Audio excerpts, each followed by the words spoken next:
The sun in Abuja does not wait for permission. It spills into my small apartment in Gwarimpa, announcing a new day with a fierce, unapologetic glare. I am already awake. My mornings begin before the city's chaos fully erupts in the quiet hum of my own making.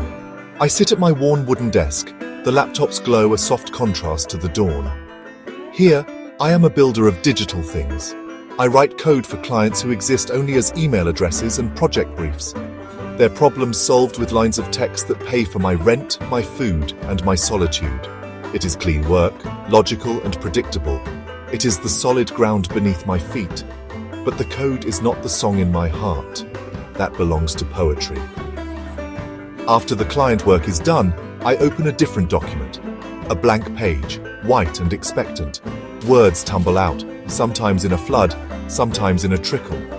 They're about the taste of dust during Harmattan, the laughter of the woman selling roasted corn by the roadside, the quiet ache of loneliness in a crowded city. My poems are my truth. They are the things I cannot say in ordinary conversation. They are the architecture of my soul, built with metaphors instead of syntax, feelings instead of functions. It is a necessary exhale.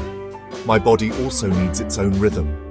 After wrestling with words and code, I wrestle with gravity. I pull on my running shoes, their soles thin from countless kilometers on Abuja's uneven pavement.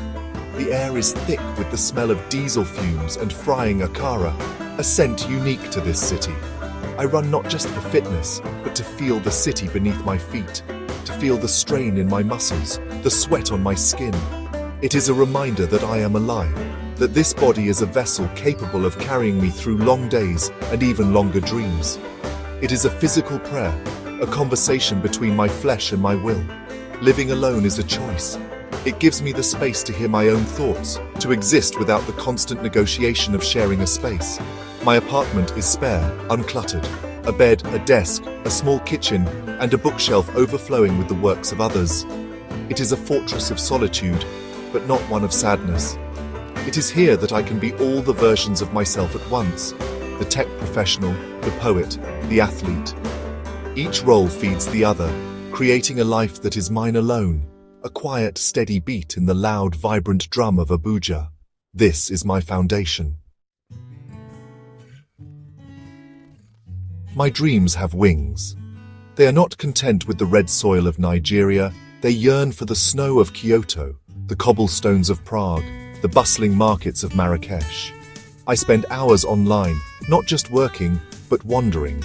I use Google Maps to walk through streets I have never seen, watch travel vlogs of people who look nothing like me, and make lists of places I will one day visit. This is not just idle fantasy, it is a promise I have made to myself, a future I am actively building toward. Every line of code I write is a brick in the road that will lead me away from here, even if just for a little while. My friends do not understand this. When we gather at a local bar, the air thick with laughter and the clinking of bottles, I sometimes share my plans. I'm saving up to go to Iceland next year, I might say. They look at me with a mixture of pity and confusion. Iceland? For what? Emeka will ask, his brow furrowed. There is nothing there for you. Stay here, man. This is home. You can build a life here, get a good car, a big house. They see my dreams as a rejection of what they hold dear, a foolish escape from reality. Their ambitions are tangible, rooted in this place. Their dismissal stings, but I have learned to wear it like a loose-fitting shirt. It is their fear, not mine. They see the world as a place of limits, of clear paths you must follow. Go to school, get a job, get married, build a house. It is a good path, a safe one, but it is not mine. My path feels more like a river, winding and unpredictable, its destination unseen. They cannot grasp why I would trade the certainty here for the uncertainty.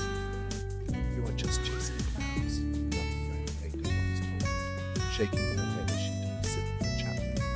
I have stopped trying to explain it to her. How do you describe the verse for something you've never tasted? How do you explain the world as if you've only seen the pictures? The world is comfortable. Find joy in weekend football matches, family gatherings, the steady rhythm of a life lived in one place. My joy is in the possibility of tomorrow, in the idea that the world is a book and I have only read the first page. So I nod and smile when they offer their advice, keeping my maps and my dreams tucked away in a quiet corner of my heart. Then there is Ifeoma. She is the softest part of my life. Her laughter is like music, her presence a balm on the rough edges of my day. She understands my poetry. She reads my verses and sees the man behind them, the one who feels things so deeply. She does not mock my dreams of travel. Instead, she looks at my maps with a curious sparkle in her eyes. She loves me, I know she does. She says it often, her voice a warm whisper against my ear. She loves the me who writes code, the me who writes poems, the me who runs under the Abuja sun. It is a deep and steady love. But her love is also filled with questions. Do you love me? She asks, usually at night, when the world is quiet and vulnerabilities are exposed. Her eyes search mine for an answer that she can truly believe. I always say yes because it is true. I do love her, but I know it is not the answer she is looking for. She wants to know if my love is enough to anchor me, to keep me here with her. She sees my dreams of faraway lands not as an adventure, but as an escape that might one day include escaping from her. She worries that my heart is already packed and waiting at the airport. Her fear is a quiet weight between us. It shows up in small ways. When I talk excitedly about seeing the northern lights, a shadow passes over her face. When I mention saving for a plane ticket, she grows quiet. She is afraid that my love for the world is greater than my love for her. Will you come back? She asked once, her voice small. The question was not about one trip, but about my entire life. She was asking if she was a home or just a stop along the way. I told her she was my home, but I saw the doubt lingering in her gaze. I do not know how to reassure her completely. How can I promise to stay in one place when my very soul feels restless? My love for her is real. It is a quiet, sturdy, but my desire to see the world is a fire, bright and demanding. I feel caught between two different kinds of love.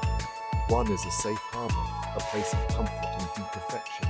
The other is a wild ocean, calling me to explore its mysteries. I want both, but she fears I can only have one, and she is terrified that I will not choose her. Inside me, there is a constant conversation, a debate between the man who craves stability and the man who craves adventure. I am proud of the life I have built. My tech work gives me freedom, a rare gift in a world of rigid structures. My poetry gives me a voice. My fitness gives me strength. These are the pillars of my existence, and I guard them fiercely. Yet there is a persistent hum of dissatisfaction, a whisper that asks, is this all? This question is not a criticism of my life in Abuja, but a recognition of the vastness of the world and my small place in it. The misunderstanding from my friends creates a peculiar kind of loneliness. It is the loneliness of having a dream that no one else can see. They are good men, my friends, but their imaginations are bound by what they know. They cannot see the beauty in my ambition, only the risk. This forces me to be the sole guardian of my own hope, to protect it from the gentle erosion of their doubt. Sometimes I wonder if they are right, if I am just a fool chasing phantoms. But then I read a poem by a foreign author or see a picture of a distant mountain, and the fire inside me roars back to life. My feelings for Ifeoma are the most complex part of this internal landscape. I love her deeply. I love the way she thinks, the way she challenges me, the way she makes me feel seen. But I also feel a sense of guilt, because I cannot give her the one thing she wants most, the certainty that I will never leave. My love for her feels true, but my restless spirit also feels true. I wonder if it is possible to be a good partner while also being true to a dream that requires distance and separation. Can I hold her heart in my hands while my feet are walking away? In the end, I know I must chase my dreams. It is not a choice, but a necessity. To ignore this calling would be to let a vital part of myself wither and die. But I also know that I must address the fear in Ifeoma's eyes. My future is not just about places on a map.